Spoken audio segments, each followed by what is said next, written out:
Sarvam Khalvidam Brahma Hari Ananta Hari Katha Ananta.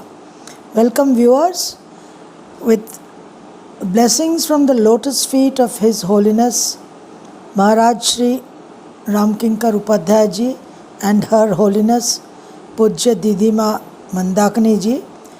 Let us begin our deep dive into the nectar of Ramcharitmanas and map the astrological planetary positions in order to understand how the planetary energies create the life situations that we are facing, that we face, and how we can change the way our thought processes are generated, and how the great nectar of Ramcharitmanas can alter the awareness and the consciousness with which we conduct our lives.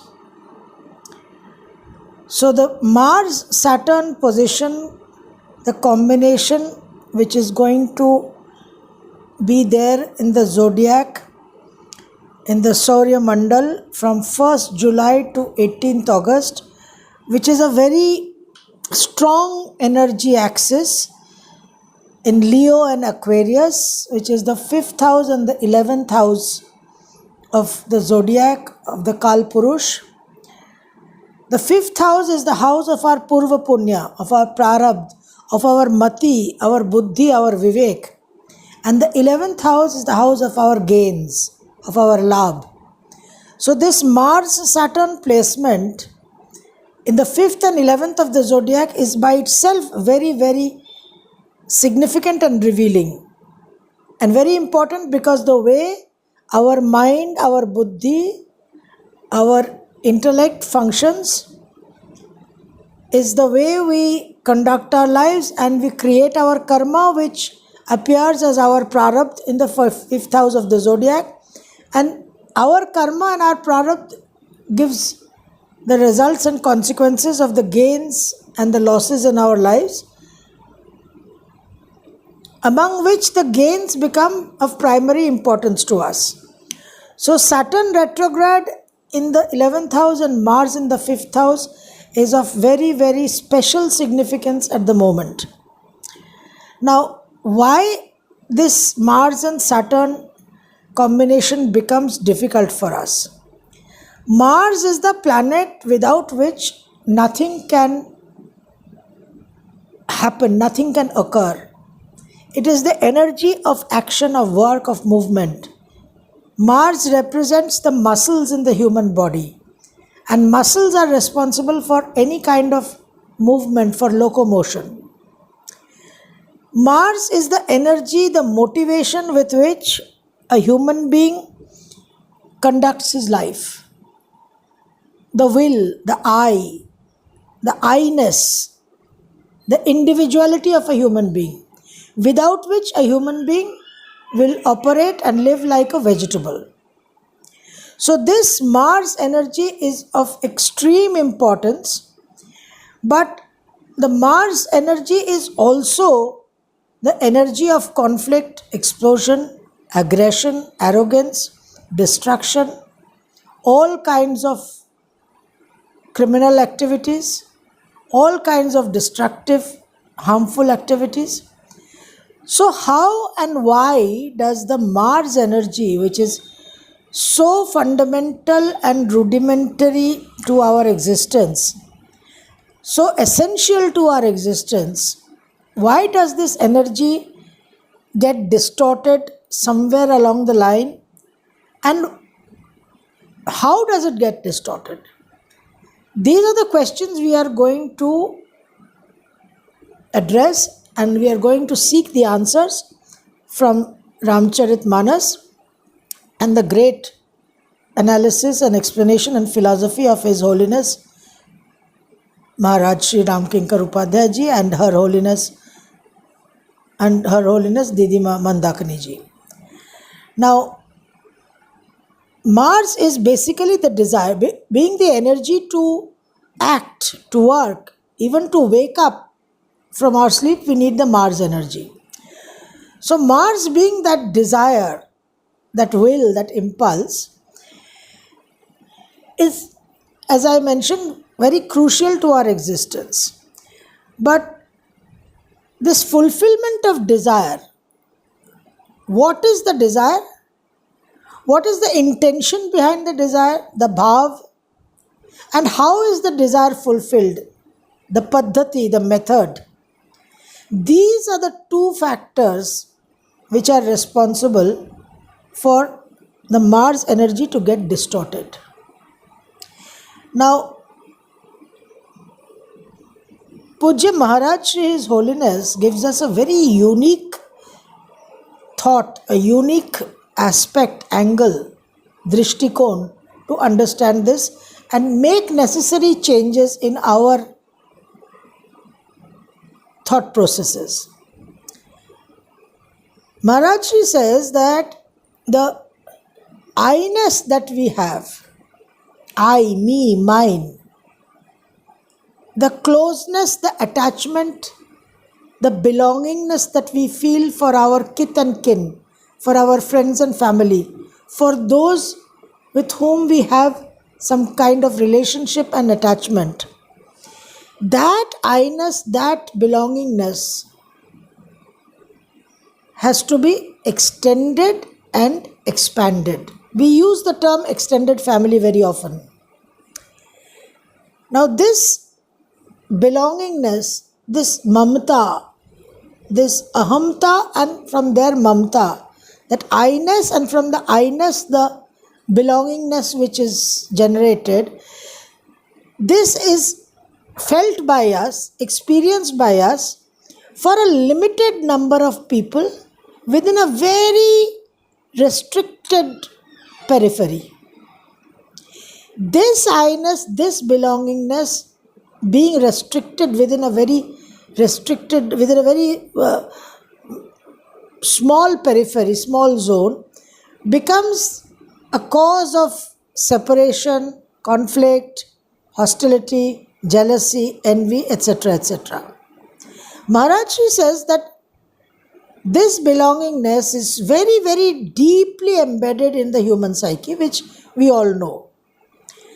So, removing this belongingness, this tyag, this from asakti to anasakti is a very, very difficult process requiring lifetimes of tapasya and sannyas. So, he gives us a very unique escape route. He says, instead of discarding this asakti, this attachment, instead of fighting this attachment, which is a very strong force of influence from Prakriti nature, let us expand this attachment from the limited, restricted level at which we feel and experience it to a much larger zone, much larger number of people, much larger field of experience, and start feeling empathy for all and sundry. This benevolence, act of benevolence, this feeling of compassion, the God quality of karuna, this compassion, this benevolence, parahit, doing good, thinking of others' welfare and others' well-being. That is very, very crucial to the way we conduct our lives and to the happiness and sorrows which we feel. Mars being very much I, me oriented, and Mars is also having a dominating attitude. Mars is not a collaborative planet. So Mars wants its presence to be felt.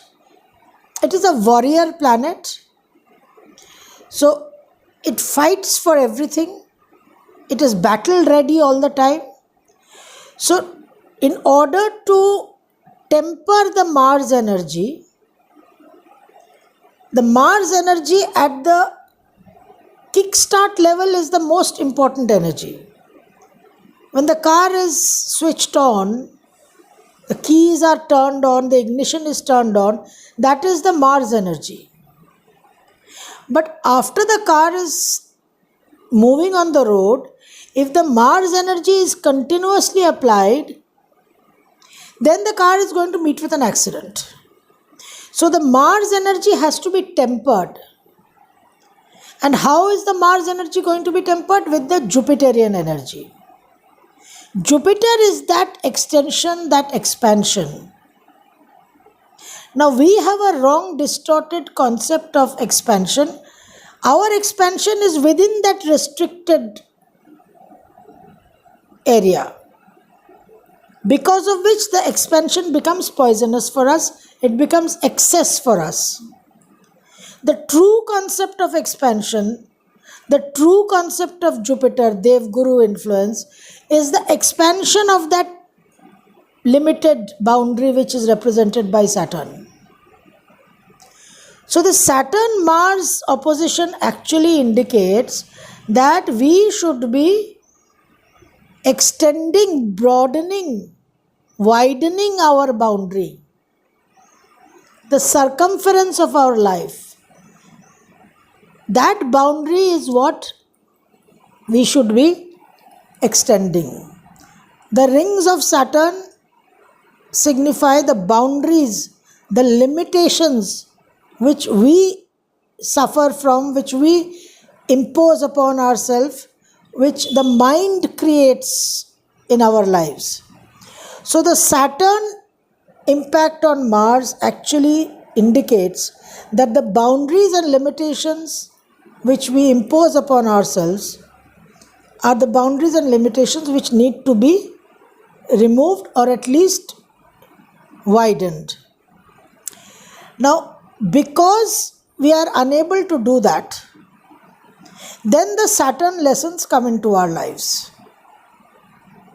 So this benevolence, feeling of compassion, this empathy, this Jupiterian influence will transform the Mars energy from the I, me, extremely self-ego oriented influence to a much larger, much greater humanitarian, philanthropic, welfare, wellness oriented energy. And that is when a person becomes capable, his receptivity for receiving the grace of the divine is ready. As a very restricted, egoistic entity, a person is not ready to receive the grace of the divine. Only when his expansion occurs, when qualities of compassion and empathy are cultivated by him, only then he becomes ready to receive the divine grace. So this extension, this expansion is fundamental to the Mars energy getting tempered and delivering good results. As long as we are egoistic, selfish and very, very self-oriented, personal goal-oriented, our lives are going to get the negative, destructive, explosive Mars energy at some point or the other. And that is what happens to the majority of the people. Here Maharaj Shri quotes from Ramcharitmanas a very beautiful doha. Kabahu ki dukh sab kar hit take, tehi ki daridra paras mani jaake. Kabahu ki dukh sab kar hit take, tehi ki daridra paras mani jaake. Kabahu ki dukh sab kar hit take. Can sorrow, can grief, suffering, troubles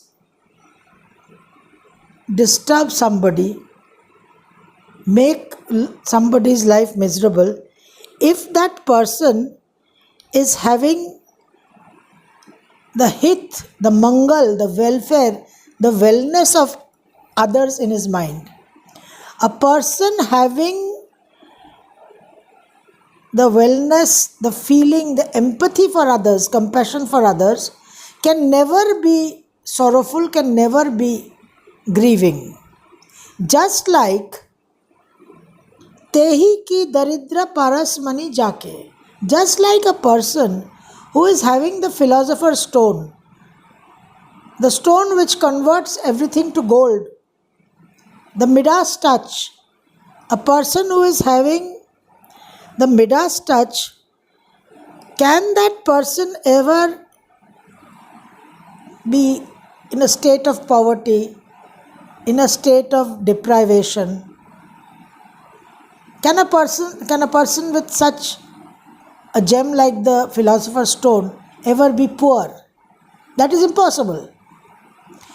So, like a person with a Midas touch can never be poor, so also a person who is constantly having empathy, compassion, and the wellness and welfare of others in his mind can never be troubled by grief, can never be troubled by suffering in his life.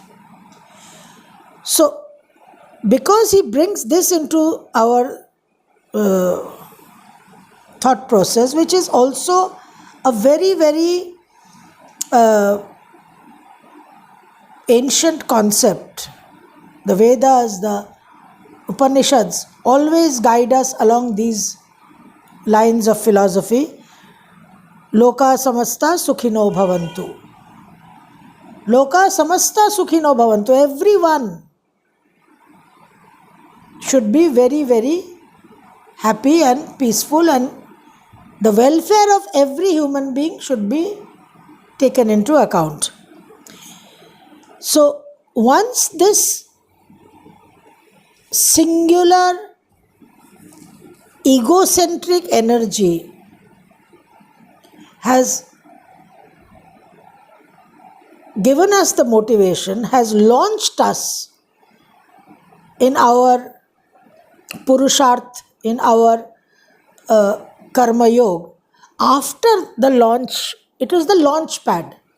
Mars is the launch pad. And after that, it has to transform itself to a much more expanded energy, which transformation takes place in the house of Scorpio, Vrishchik, which is the 8th house. Mars is that single energy, single entity, I energy, and that I energy has to become a universal energy, which Maharaj Shri talks about in the 8th house, which is also the house of transformation, which is the house of death. Death of what? Death of the I, and the new birth of the universal man. And the 8th house is the natural house significator, Karaka of Saturn. So the Scorpio energy is a very difficult energy, because here the moon is debilitated and the mind, the ego, does not want to give up its sovereignty. So there is tremendous struggle, tremendous conflict, and all the explosion and all the conflict and battles of Mars ensues and continues. So the trick, the answer, the solution to the problem lies in the change in our mindset from the self-oriented to the all-oriented. Loka samasta sukhino bhavantu.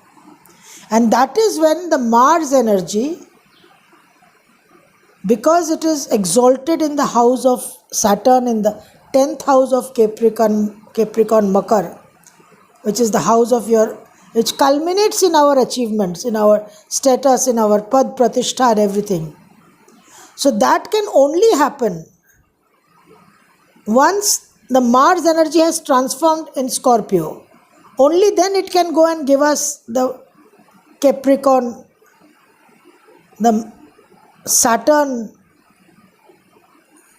in the 10th house, we know, is the house of all kinds of achievements.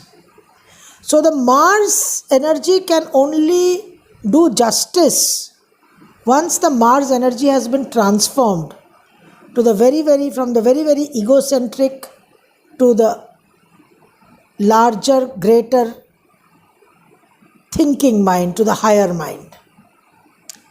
In the next video, we will continue this discussion and we will move to a particular episode of the Ramcharitmanas, and from that episode, which will be the episode of Sampaati, the elder sibling of Jatayu, from the story of Sampaati we will get further insight into the Mars-Saturn energy, and that insight will obviously come from the great analysis of Maharaj Shri Ramkinkar Upadhyay ji.